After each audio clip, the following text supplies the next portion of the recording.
Hello, Humane Marketers. Sarah Zinekrocha here. Welcome to another episode of the Humane Marketing Podcast, a place to be for the generation of marketers who cares. This is the show where we talk about marketing your business in a way that feels good to you, is aligned with your values, and also resonates more with your conscious customers because it's not pushy, ethical, and also beautiful. So if you're a regular here, you know that I'm organizing the conversations around the 7 Ps of humane marketing. And if you're new here and this is your first time, welcome. I'm so excited you're here. You may want to download your one-page marketing plan with the 7 Ps of humane marketing in the form of a mandala at humane.marketing/one page, the number one and page. So again, humane.marketing/one page. And with that, with no further ado, let's dive into today's conversation. Sinead, it's so good to see you and have you on the podcast. Welcome. Thank you, Sarah. Such an honor to be here. Honestly, thanks a million. Yeah, it's so good. And we're collaborating on something, right? And so I thought, well, why not have you on the podcast and talk about empathic leadership? Because that's the topic of this episode. And it's also the topic and the title of your upcoming summit. That's right. And I mentioned that in the intro, and we'll mention it again because we really invite people to join us for these conversations that I think are so key right now. But let's dive in. And yeah, let me ask you first, like, what does leadership mean to you, given, the current world situation? And then what does empathic leadership mean? Well, it's a good question. I think it's important that we ask ourselves, what is the definition of leadership? And I think what we're witnessing on the world stage today means it's even more important that we ask that question. I believe that leadership is, or at least I hope it is moving towards something that is more about connection than it is about control. The ability to hold space for people in a very complex scenario, a complex world that we live in. I think that's really important. And the only way to do that is to feed empathy through, so that leadership is redefined with empathy at its core. That it becomes completely normal, that empathy is there at its core. And that begins with self-awareness. It begins with knowing our own values and our own energy and our own purpose, so we can come from a grounded place. And then it's about humanity, isn't it? I mean, ultimately, it's about humanity. It's about recognizing that people thrive when they feel safe, psychologically safe, when they feel seen and heard, and not just managed. It's so important that we're leaders in our own lives, that we can make our own decisions, because I think that it's the habits in our own lives. We're so drawn in by social media and things like that. And those daily habits are that's feeding into keeping the wrong people in charge. Do you know what I Mm, mean? So it mm, definitely starts with self-leadership. yeah. Yeah. I love that. Yeah. I think what you brought up there is this topic of sovereignty, right? The self-leadership, sovereignty, and why that is so important right now. And I like how you said we don't want to be managed. Yeah, that's exactly how it feels like. It feels like we're, a bunch of sheep being somehow managed, do this, do that. And we just are tired of that. But that means that, yeah, we need to come from this inner awareness and this inner sovereignty, and not just show up as sheep, right? Because I Yeah. think there is that as well. People who just are so used to be managed, Mhm. and then there's people like the people that we're trying to attract to the summit who are ready to step into leadership, whether that is self leadership or purposeful leadership out there. When you Yeah. talk about empathy, why is empathy so key in today's world, and why, I think that's not what we're seeing as an example right now out there. No, it's like, where has it gone? Isn't Yeah. it? Where has empathy gone? I mean, empathy is so natural, I suppose, to us sensitives, or us empaths.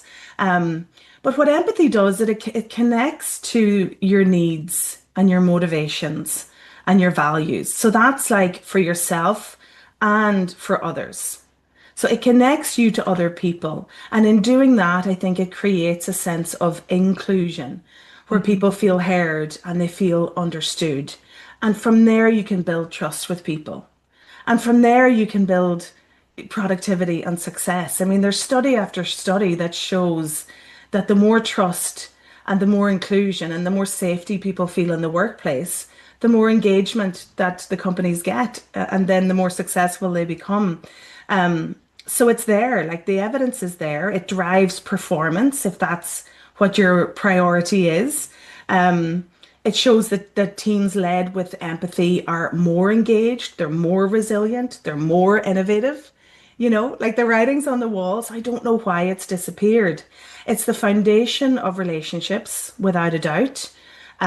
Because without empathy, leadership, as you say, is kind of transactional, isn't it? Instead of being for the people. So it's like that, the sheep are following and the leader is just doing whatever they want. I mean, that Mhm. doesn't make any sense at all for the people. So hopefully we're, as a collective, waking up to that, because if you think about leadership without empathy, you're ignoring people's values, you're ignoring people's motivations, and you're ignoring their needs. And if you do that for long enough, what happens to the people? You know what I mean? They begin to revolt, I hope. And I think that's maybe what we're beginning to see globally. Hopefully, yes. Yeah. Yeah. Mm. Yeah. Yeah, exactly. It's like when we're watching the world stage, we have a really hard time finding empathy and leadership. And also, I was just referring to an email exchange I had with someone when I shared the summit. They wrote back, it was Miriam who wrote back to me and said, it's interesting that leadership to me just kind of like meant male and very authoritarian, right? Yeah, So there you go. that's kind of like how we've grown up to think of leaders. They're male and they're very, aggressive and yeah, authoritarian. And Yeah. so it is time for us to redefine leadership, I really think. And just adding that little word empathic in front of it, well, that says it all. Yeah, it does. It says it all. And it actually brings it, I kind of sometimes say this isn't rocket science, it's human nature. And it Right. brings people back to just being human, instead of being so influenced by the crazy narrative that people are being fed. Mhm. So definitely, I mean, it's interesting to hear that from Miriam, because it's true. There's that sense of like, well, there's only a certain character perhaps or temperament can be a leader. Right. Kind of there's a bravado to it perhaps, or Mhm. it's loud or extroverted only, and that couldn't be farther from the truth. Yeah. Yeah. So if we think about empaths and highly sensitive and neurodivergent people, it does feel like there's not enough role models because, you take Elon Musk, yeah, he might be neurodivergent, but he's the opposite of an empath, right? Yeah. And so it can be intimidating to kind of feel called into leadership because of the wrong role models. So how how do you see this changing and what's the conversation that needs to be had? Well, I think, a lot of the work that I do with highly sensitives and empaths is that the first step is self-validation. So a lot of HSPs, highly sensitive people and empaths have grown up feeling that they're wrong somehow, that they're weaker somehow. So we need to change that belief We need to validate the incredible skills that we have and recognize them as being that bit different to that traditional bravado, loud leader, Yeah. like the skills that are there innately, authenticity, sensitivity, adaptability, empathy, all come so naturally, that it's just about having that little bit of courage to be seen, that courage to find your voice, to be able Mm. to offer these incredible innate skills that we have. And they're plentiful, And this is why I always kind of include neurodiversity in the conversation, because neurodiversity is everyone. So that includes HSPs and empaths, which is my focus, right? But we are wired differently. So we come under that umbrella as well. Everyone does. Um, so, like, what we're offering in terms of, cultural sensitivity or attention to detail or the vision and depth we bring to the conversation, we naturally create the psychological safety that people need. Like, it's all there already. I think we just have to find that courage to step up if we can. Mm. Yeah. Yeah, courage is a big word, right? And Yeah. because it does, yeah, it does need a lot of bravery to, yeah, to step up and speak up. And I think it helps to know that you're not alone. And that's why a summit is great, right? To feel like, oh, I'm Precisely. not Yeah. the only HSP, I'm not the only empath who feels this inner calling, because oftentimes as HSPs we really want to work on impact, right? But Yes. it's sometimes like there's a lot of ambition and there's not always the energy, Yeah. because a lot of times, we need to really learn how to balance our energy. But to have a group together who's like, no, but we can do it and we can do it in a Mm. different way, in a maybe more gentler, quieter way. Yeah, that's just really, really encouraging. Yeah, 100%. Like the sense of community is so important in this summit. It's about bringing people together and it's about building momentum year on year. I've kind of committed in my head to an annual event so that we can grow that network and grow that community. And just to pick up on what you said, like the work that I do, I base it on kind of three aspects. I call it the alignment code. And one is identity and feeling empowered in who you are. One is energy flow and energy management. And then I bring in strategy. And I think what a lot of people are trying to do is jump to strategy. And they haven't taken the time to ground in who they are, to truly empower themselves and to manage their energy flow and their state once they've appreciated that their energy flow is different Mm-hmm. to what they maybe have seen all of their lives and to that neurotypical example that we've always had. Yeah, I'm so glad you bring that up. I have a presentation coming up at a conference in Stockholm next week or in 2 weeks, and I already know, like, okay, this is gonna take a lot of energy, so I'm definitely not gonna attend the mingle after. Like I need to somehow be able to find that quiet space and refill my batteries, but. I see it with my son right now. He's autistic and it's really hard. We just found out he's in his 20s, and it's Okay. really hard for him to balance having fun with his friends, going out, and then being completely depleted and exhausted. And so it's something you need to learn. And yeah, Absolutely. oftentimes you need a coach or You somebody to do. help Sometimes you you. can't Mm. walk the path alone. None of us can. That's the Right, thing.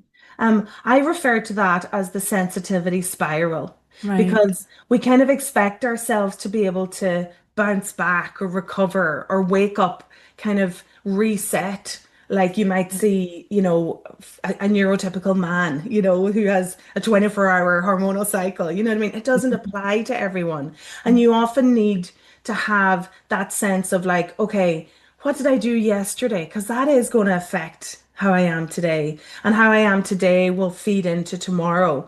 So that's a real awareness that's required. And I would help people reach an optimal energy flow for them as an individual. No Yeah. one size fits all, you know? Yeah, exactly. And that's hard in your 20s because all Oh you yeah. want is to be like everybody else, right? Yeah, oh, it's very hard in your 20s. Yeah. Like, I mean, I didn't have this sussed in my 20s. I know that for sure. Yeah, Yeah. And the extremes are more when you're younger, aren't they? And the crazy nights out or whatever it of might be. course. Yeah. Yeah, absolutely. It's very challenging for younger people, that's for sure. So let's talk about the summit a little Okay. bit. There's three main themes, and what are they, and how do they weave together? Okay, so I came together with my co-hosts, Linda Binns and Teresa Behan, and we had a good discussion about how we can make a summit that is sensitive friendly, if you like, right? That is paced in such a way that isn't overwhelming, that people can choose what they want to attend on the day. They can also have the replays for a certain period of time, etc. So, because I think sometimes when you go to a summit, it's just talk after talk after talk. And I did learn from last year, so I'm learning each year, that yeah, it's better to have less is more, basically. Do you know what I mean? So Yeah. we decided to have three themes for 3 days. And those themes are self-leadership, which is day one, and that is all about, as I've said already a little bit, the foundation of everything, knowing yourself and your energy, your values, how to nourish yourself, how to manage your energy, and design the life that you truly want. Then on day two, we're looking at professional leadership. So that's like, okay, how do we bring that to the professional settings, to the workplace or to business? Reframing what leadership might look like in those settings. Making business and the workplace more humane, where you're going to be stepping in there on day two. And then purposeful leadership is day three. That's kind of the bigger picture, kind of like the why of it all. So if self-leadership is about self, professional leadership is about how we're doing it, and then purposeful leadership is why we're doing it. Why is it so important for us to do this? So that's Yeah, kind of the thinking behind the three themes. I love that. And you're leading day three, right? Purposeful Yes, leadership. Yeah. yes, indeed. So what's your presentation or yeah, Yeah, topic so going to so be? um so so this is the piece about the courage, right? So my talk itself is about the courage to be seen, voice, and visibility. And I touch on the evolutionary kind of aspect of sensitive leaders and HSPs in general. I've kind of been saying this for many years, that your purpose, whoever you are out there listening, has meaning. Your calling has meaning. Your drive, whatever drive that you have to achieve something specific, you have that drive for a reason. And I truly believe that. Mhm. So I think for me, when it comes to purposeful leadership, it's kind of like looking beyond what we already know. And there's a narrative out there around the evolutionary aspect of, say, sensitivity or the evolutionary aspect of neurodiversity and the advantages to society that that different perspectives are offering up.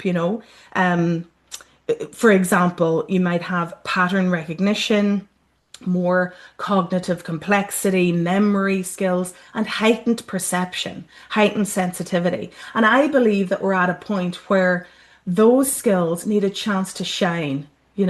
So that's why I try to empower my clients in recognizing those innate skills before they try to do any strategizing in terms of Mhm. what they want to achieve. So that's kind of what I'm covering on day three. I love that. Yeah. And it's so true that the recognizing the uniqueness and also pointing out how these specific skills are so important in the time we're in right now.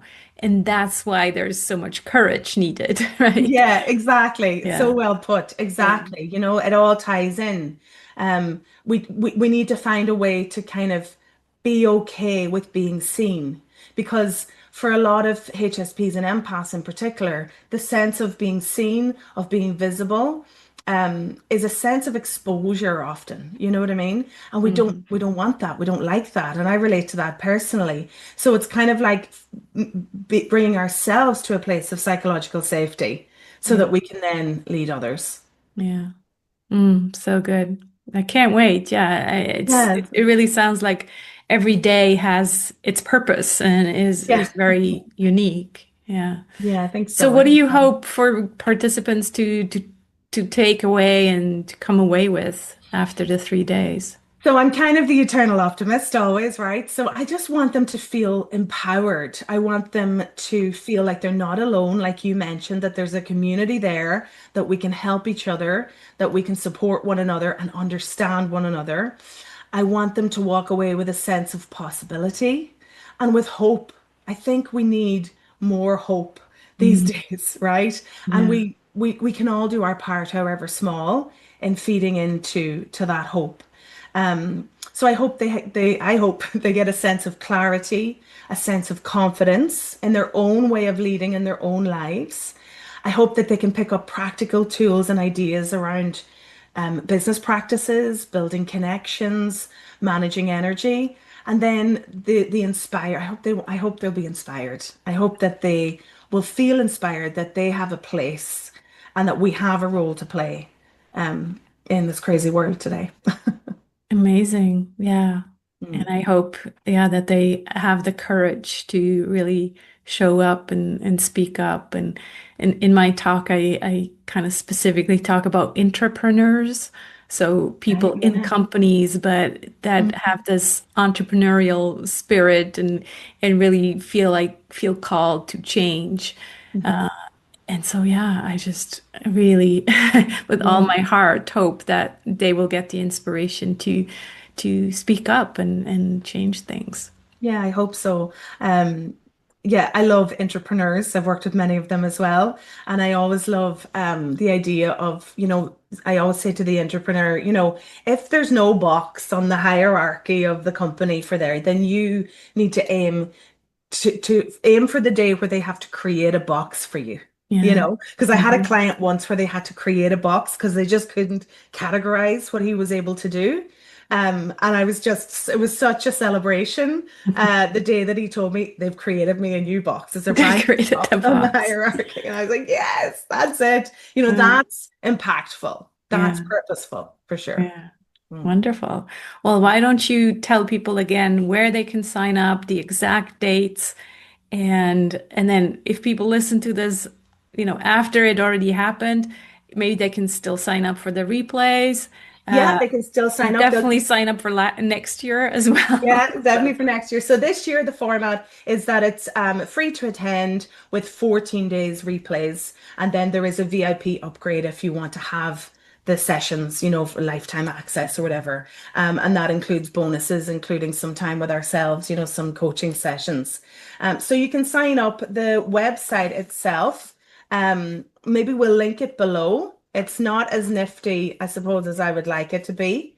It's Empathic Leadership Summit, but it's there's a heysummit.com on it. So I'll just put the link below Sounds good. in the show notes if that's okay, because I don't want to confuse people.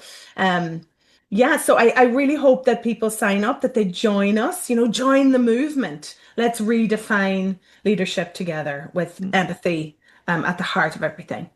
Yeah, it's so much more than a summit, right? And I Yeah. mentioned in the email that I sent out to my subscribers, I'm like, I'm very picky with what kind of summits I speak at. Um, and what I like about this is that it really feels more like a movement, and it's also it's not overwhelming. It's 3 days, it's only 12 speakers.